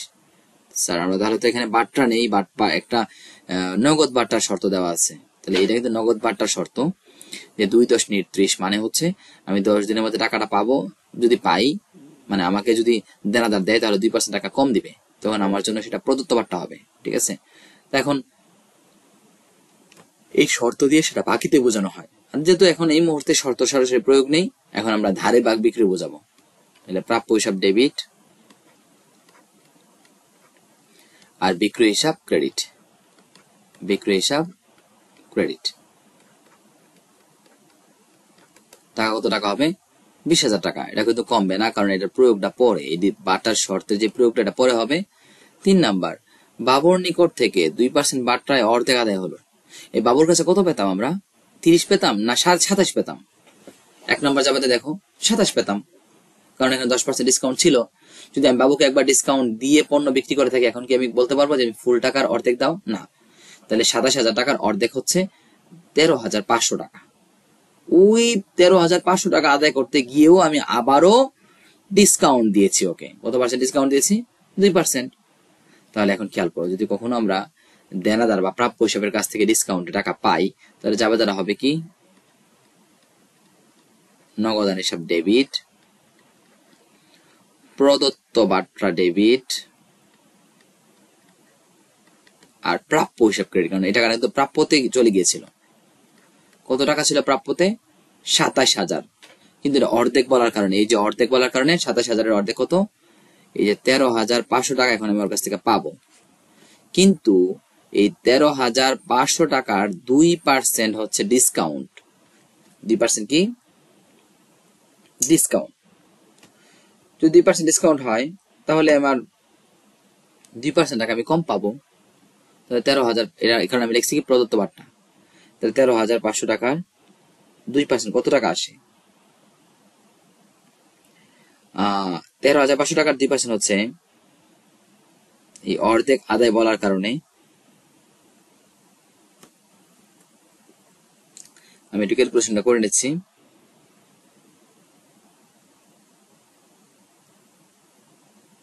270 টাকা হবে, 270 টাকা।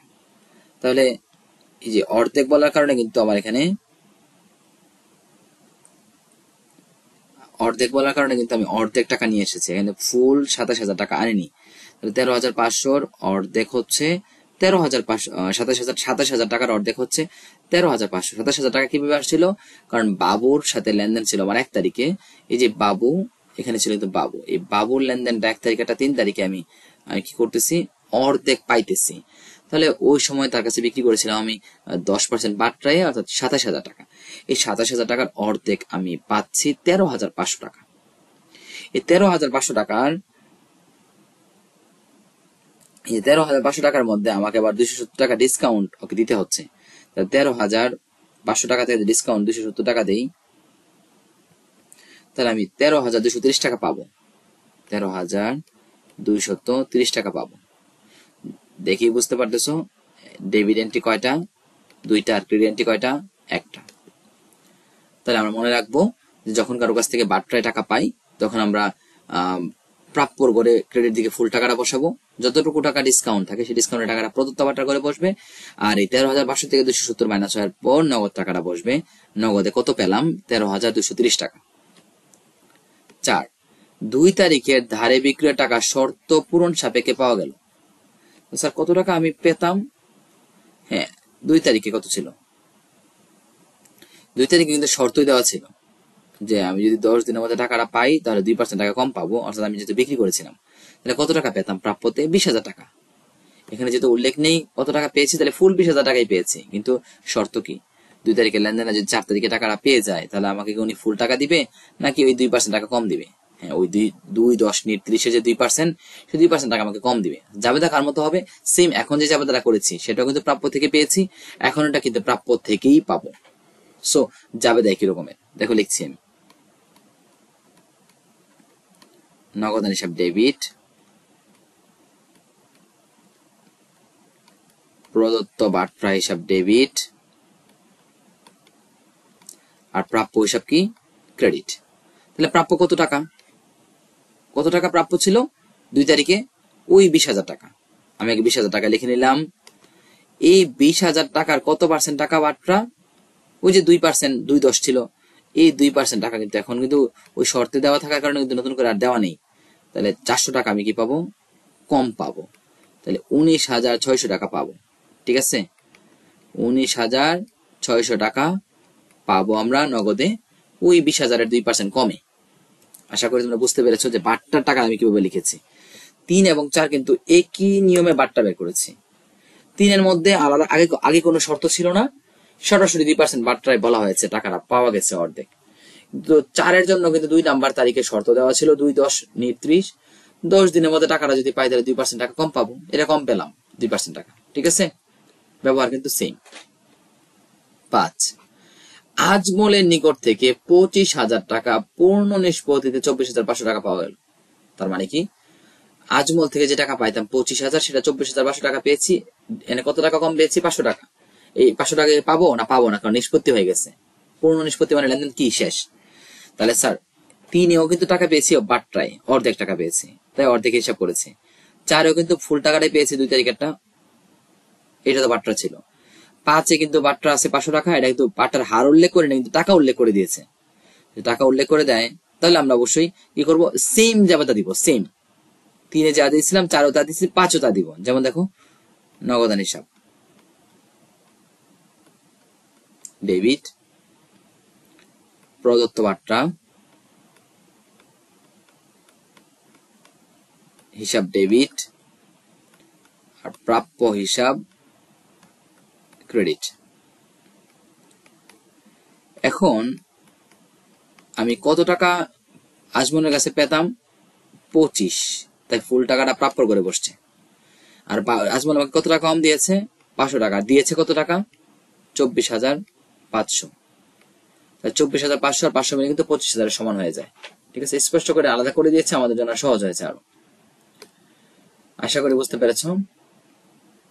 6 নাম্বার, সুমনের নিকট হতে 5% বাট্রায় পণ্য ক্রয়। স্যার, ক্রয়ের তারিখে বাট্রা কত পার্সেন্ট? 5%। তাহলে ক্রয়ের তারিখে যদি 5% বাট্রা হয়, তাহলে এই বাট্রাটা তো মুখে মুখে বাদ দিয়ে দিতে হবে, এটা তো কারবারি বাট্রা। তাহলে আমরা কি লিখবো? ক্রয় হিসাব ডেবিট, প্রদেয় হিসাব, যেহেতু সুমনের নামের পাশে নগদ উল্লেখ নেই, তাহলে প্রদেয় হিসাব ক্রেডিট। কত পার্সেন্ট টাকা কম মুখে মুখে বাদ দিয়ে দিব? 5%।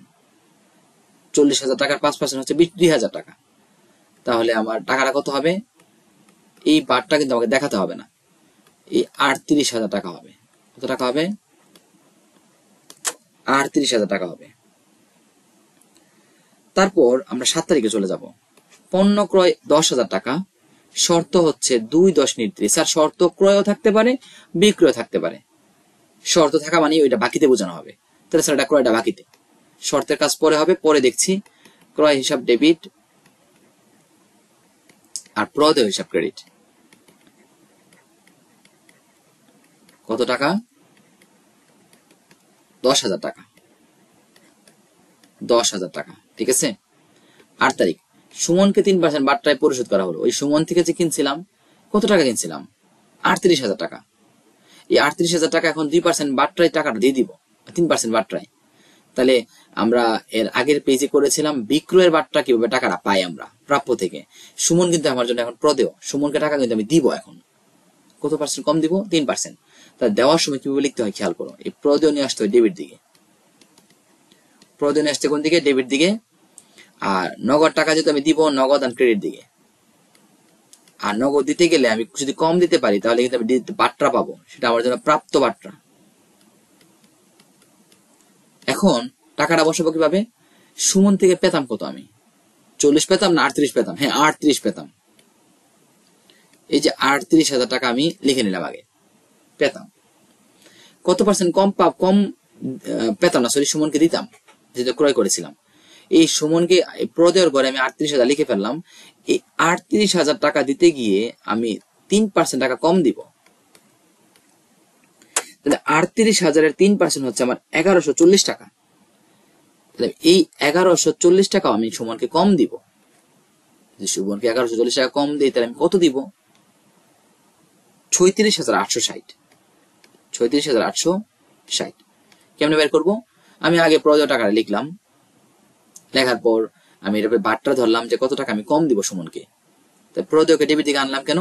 কারণ 6 নাম্বার যাবে, তাই সুমনের সময় প্রদেয় ছিল ক্রেডিট দিকে। ক্রেডিট দিকে প্রদেয় থাকা মানে কি? দায়টা বেড়ে থাকা।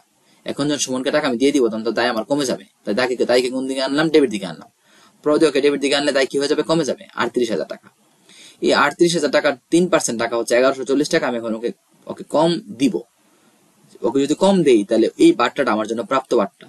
মনে রাখবো, টাকা দেওয়ার সময় আমার যে সার পাই সেটা প্রাপ্ত বাট্রা, আর টাকা পাওয়ার সময় যে সার আমি দেই সেটা আমার জন্য প্রদত্ত বাট্রা। তাহলে 1140 টাকা যদি আমি সুমনকে কম দিতে পারি, তো দিব কত? 36,860 টাকা। তাহলে 38,000 থেকে 1140 টাকা মাইনাস করলে কিন্তু এটা পেয়ে যাব 9। 7 তারিখের ধারে ক্রয়ের টাকা শর্ত সাপেক্ষে পরিশোধ করা হলো। 7 তারিখে শর্ত ছিল না 2, 10, 30। তাহলে তো আমি 7 তারিখে 9 তারিখে টাকা পরিশোধ করলে তো অবশ্যই আমি কম টাকা দিব। সেম এই যাবে দাঁড়িয়ে হবে। প্রদেয় হিসাব ডেবিট, নগদান হিসাব ক্রেডিট, আর প্রাপ্ত বাট্রা ক্রেডিট। প্রাপ্য না, হ্যাঁ, প্রাপ্ত বাট্রা।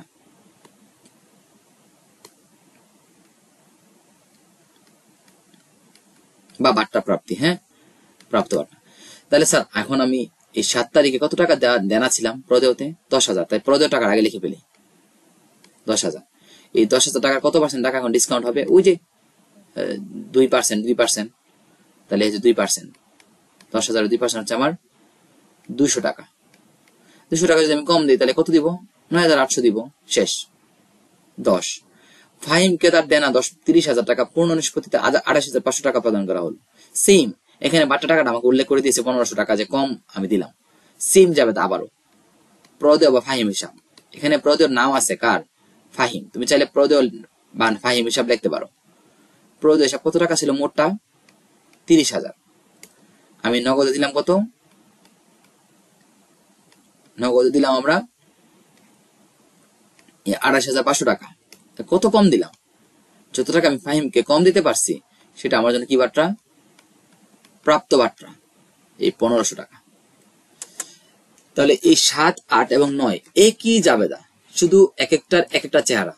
8-এর মধ্যে ডাইরেক্ট বলে দিয়েছে সুমনের থেকে কত টাকা পেতাম, ওইটার অনুযায়ী 3% কম পরিশোধ করছি, আর সুমনকে দিতাম সেটা 3% কম টাকায় পরিশোধ করছি। আর 9 বলছে 7 তারিখে যে শর্ত ছিল 2/10/30 শর্ত পূরণ হয়েছে, অর্থাৎ শর্ত পূরণ আমাকে নাও বলতে পারে, আমি তারিখ দেখে বুঝতে পারবো যে এই শর্তটা পূরণ হয়েছে কিনা।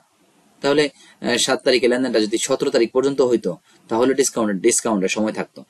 যেহেতু 7 তারিখের লেনদেন 9 তারিখে নিষ্পত্তি হয়ে গেছে, তাহলে আমি ক্রয়ের টাকা কম পাবো দিব। তাহলে আমি 10,000 টাকার কম দিলাম, 2%, 200 টাকা কম দিলাম। 200 টাকা কম না কার থেকে হবে? মনে রাখবে, ডিসকাউন্ট সবসময় নগদ থেকে কম এই ডিসকাউন্টের সৃষ্টি হয়। এই কারণে এই বাট্রা বা ডিসকাউন্ট যেটা, সেটা নগদ যেদিকে থাকে বাট্রা ওইদিকে থাকে, কারণ নগদ কম দিলেই তো বাট্রা হয়, নগদ কম পাইলেই তো বাট্রা হয়। এর জন্য নগদ আর বাট্রা মিলেই প্রদেয় বা প্রাপ্য টাকার সমান হয়। আশা করি তোমরা বুঝতে পেরেছো। এতক্ষণ তোমাদের সাথে ছিলাম আমি মোজাম্মেল স্যার। আশা করি তোমরা বুঝতে পেরেছো। এই জাবেদা শীটটা আমি সুন্দরভাবে গুছিয়ে নেওয়ার চেষ্টা করেছিলাম তোমাদের বোঝানোর সুবিধার জন্য। এখানে বাট্রা, ভ্যাট, তারপর এখানে উত্তোলন, ক্রয়, বিক্রয়, প্রারম্ভিক জাবেদা সবগুলো আমি এখানে সাজিয়ে নিয়েছি। আশা করি এই জাবেদাগুলো যদি কোনো স্টুডেন্ট সহজে বুঝে তাহলে তার আর কোনো সমস্যা হবে না। আর যেন সাধারণ আর বাকি জাবেদাগুলো খুব সহজ, এই জাবেদাগুলো বুঝলে আর এই জাবেদার অধ্যায়ে জাবেদার টপিকে কোনো সমস্যা থাকবে না। তোমরা এই ক্লাসটি তোমাদের ফ্রেন্ড সার্কেলের মধ্যে শেয়ার করে দিবে। এই একটি ক্লাসে তোমাদের আশা করি জাবেদার সব সমস্যা দূর হয়ে যাবে। ভালো থাকবে সবাই, সুস্থ থাকবে, নিরাপদ থাকবে। তোমাদের জন্য শুভকামনা রইল। আল্লাহ হাফেজ।